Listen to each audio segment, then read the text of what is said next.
Hello, welcome to another episode of Motoring Middle East. Today we're checking out the Cadillac XT6, which is GM's big hope in the three-seat luxury crossover space. Now, a lot of people playing in this segment now. Kia's up there with the new Telluride. That's a luxury car, more like the new Genesis GV80 as well. You've got the Lincoln Aviator. Everybody's piling in there because big families need big luxury cars. So what is the XT6? Well, basically spun off the Traverse platform. It's a 3-seat crossover, front-wheel drive based platform, 3.6 litre V6, 310 horsepower, and a 9-speed automatic. This is the all singing, all dancing, top of the range sport trim. It's got all the fixings, it's got all the toys you could possibly ask for. So on paper, it's a very strong contender. Let's see what it's like when you get close up with it. Price for this XT Sport is 240,000, give or take. That's a fairly strong price. It is a lot of kit.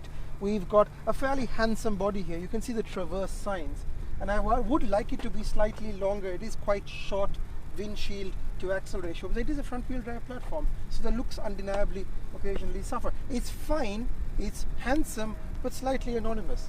And I think you want to be slightly more striking in this space, especially with the Germans being in there. You've got 20-inch wheels on this, which have a pretty good ride. Continental tires. I can't complain at all. You'd almost want 21s or 22s because you could feel a little bit more space to go in there, but then I don't know what happened to the ride. Nice new Cadillac badge, no wreath anymore, completely stripped of color. Very, very cool. This color is actually really, really nice. I like it. It's just luxury in all the right ways. When you get to here, it gets a little, the only way to describe it is bland. It is a little bit bland. It's all fine, and they haven't gone with the slashes and the scoops as I'm fond of doing, but it is also a bit boring. It's a bit boring, and you've got these roof rails up here and a very nice daylight opening and all of the things, but nothing that makes you go, wow, that's drop dead sexy. Get to the back a bit better. You've got this nice sort of inverted tail light down here with the classic thin strip light pipe Cadillac styling, and a 400 here. Now what does that 400 mean? It's basically Cadillac's attempt to take on the Germans. So you know how the Audis are all like whatever, something 80, 100, etc. and so on, and BMW is 340i, 350i. That would make any sense. But 400 is also Cadillac's store. This is an engine with 400, but it's not got 400 horsepower. It's got 300 horsepower, and it's got 400 foot-pounds of torque. So I don't know what the number signifies. I'll probably work it out later. Other than that, it's just a car. I think they need to be a little bit braver with the design aspect of it, because I think it is quite sensible. Like, it's a nice boxy car that carries lots of goods. How much goods? Well, you're about to see what we bring on our film shoots. And if you're expecting equipment, you'll actually find RC cars, because that's what we do when we're done filming. Fairly big space. These are two massive RC cars, but you can pretty much put all of them in there. It is a 7-seater, so I'm going to show you what the seats are like. But for now, you can carry a fair bit of cargo. Enough for certainly several people's weekend away. Let's put it up and see what the seat is like. So we're in the back seat of the XT6, and I mean all the way in the back in the kids' seat. And I have to say, accommodation is not brilliant. Like, look how high my knees up, and this is the seat back to where it would normally be. There is room. I just wouldn't want to go to like cross America in this. Each seat has a USB socket and a little speaker here, so you're not completely bereft of entertainment.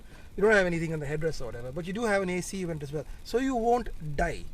But it's not the best 3-seat. Like, you're looking at a Patrol or something if you really want more space in the back. It's okay. Oh, you have a cup holder as well, but it's not a lot to look for. Things get better in the middle row. You've got these pretty nice comfy leather seats back here, which can actually slide forward fore and aft, and then you can actually recline them. So that's good. I mean, then your rear passenger is really screwed, but that's about it. You got nice armrests here. Come on armrest. You got a little pull tag, which I haven't found, obviously. 2 cup holders. It's not bad. This is proper accommodation, and you've got nothing here to play with. No headrest, no racing neighbor, nothing. Seat pockets, 2 USBs. One is a USB-C, and you've got AC vents. That is it. Oh, and you've got a panoramic sunroof, which is quite nice on this wonderful winter's day in February. It's actually about nearly 40 degrees.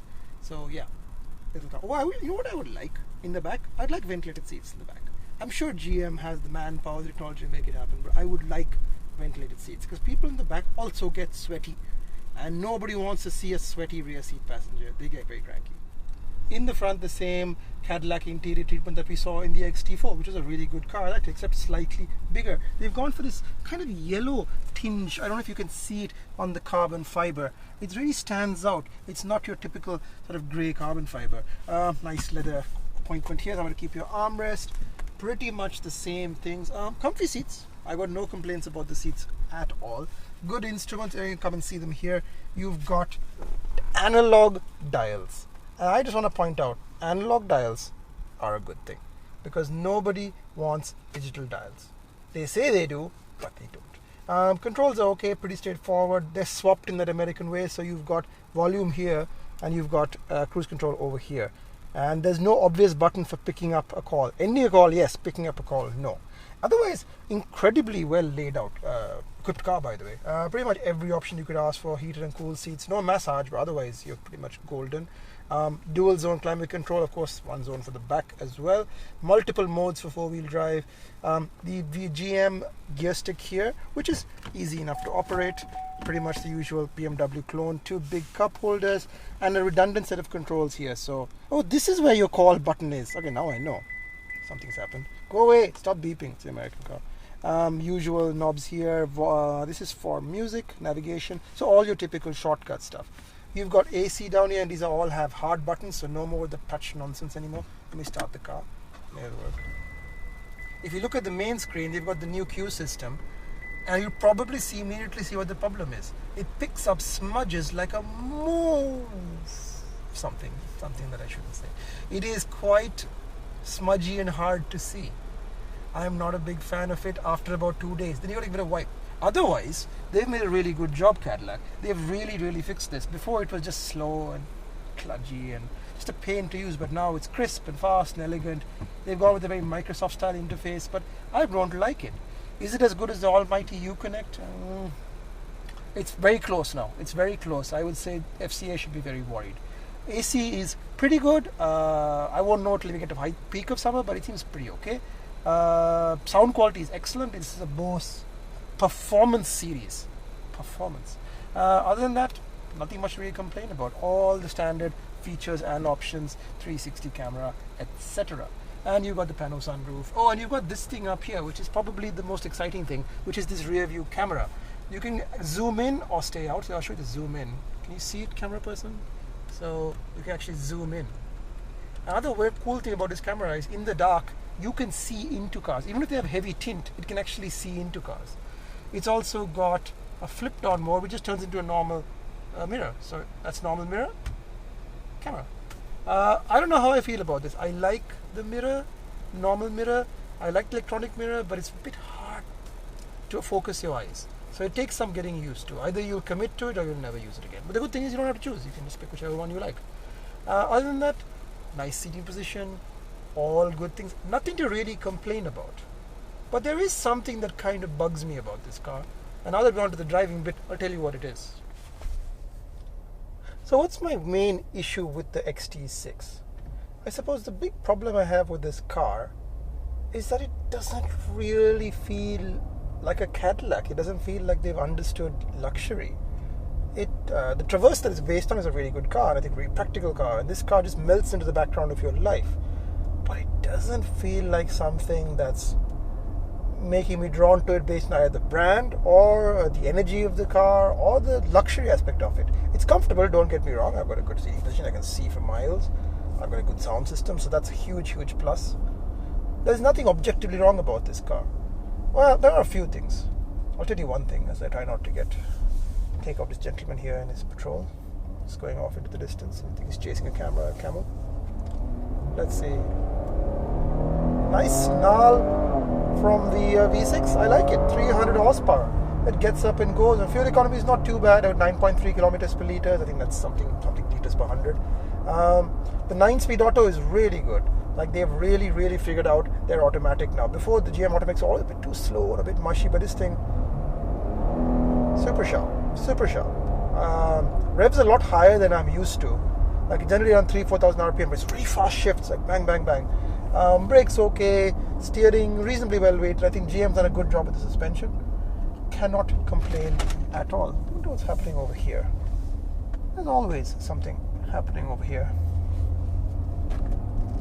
But it's hard to get away from the fact that this car doesn't feel especially Cadillac, doesn't feel standard of the world, doesn't feel like this is a world beater. It feels like it's pretty much dead on for its mission objectives, its business operational targets or whatever. It feels like an accountant's idea of where a 3C crossover should be.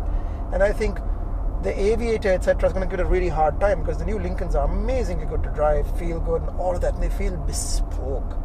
This doesn't feel bespoke. This feels like it's a Chevrolet in a Cadillac frock. Now, is that good enough for most people?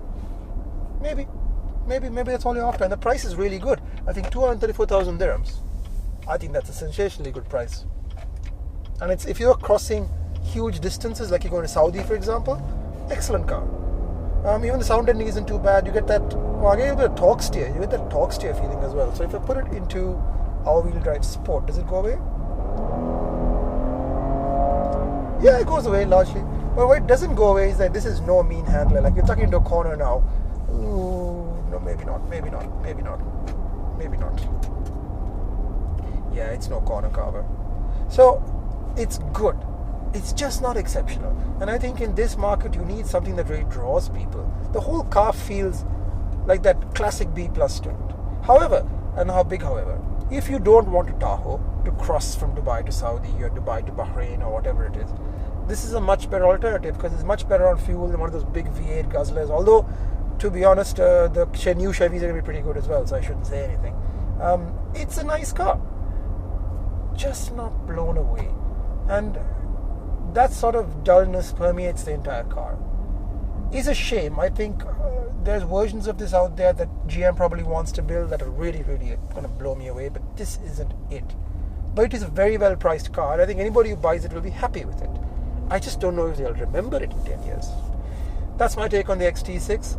Thanks for watching. This is Imthishan, the Motoring Middle East. Like, comment, share, subscribe. I'm just waving fingers at the camera. And I'll see you in the next one.